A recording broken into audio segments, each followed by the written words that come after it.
All right, let's go to one of my favorite draft classes. Let's start with the old Indianapolis Colts. They've had a rough patch in recent years. They bounced back in a real way with Anthony Richardson, fourth overall. That was an absolutely exciting pick. I think we talked about it on the podcast. If not, I'll just reiterate it here quickly. They were torn, the Colts, I heard on Friday morning, between Anthony Richardson and Will Levis in the weeks or whatever leading up to the draft before they locked their draft board. And if Richardson had been gone, actually, in fact, I think owner Jim Irsay said this the other day, they probably would have taken Will Levis. So Will Levis wasn't necessarily a second-round pick, even though he lasted a pick 33.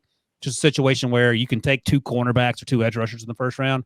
Teams aren't taking two quarterbacks. So after the teams that wanted quarterbacks were off the board, he fell Aaron Rodgers style to the top of the second in his case. But there was a real chance of him going top five, which would have made Pete Prisco's year. So it's a win for everybody, and that didn't happen.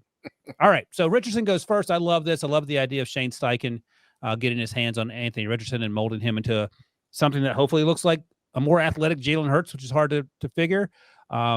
We talked to Emory Hunt on day 3 of our draft coverage. Rick and I did, and he was of the opinion that you put Anthony Richardson out there and see what happens. Rick, you've said before that you want to see how he learns the offense in the coming weeks and months and go from there. And I'm just let Gardner Minshew start for a little bit. And if you get to week 6 and it's terrible, then that's fine. But no one's expecting this team to go to the playoffs this year anyway. So I'm concerned about rushing any young player out there who has so little experience and then expecting him just to suddenly have it all click. Julius Brents, I liked a lot more than most people. Finally got Rick to come around on him.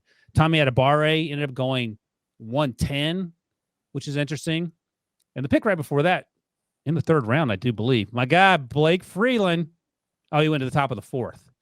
And you know what's funny about this, Rick? He reminds me of a not quite as strong Bernard Raymond who came out of Central Michigan last year. The Colts love these sort of tall offensive tackles that need to put weight in the frame. Is there any sort of philosophical scouting reason for that?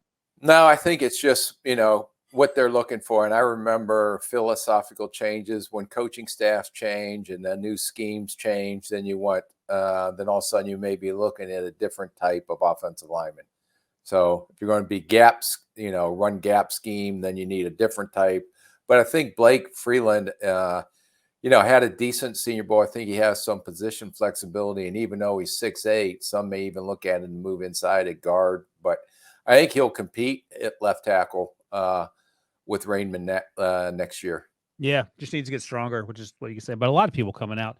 And Darius Rush, if you scroll down a little bit there, Debo had a great pre-draft process starting the Senior Bowl.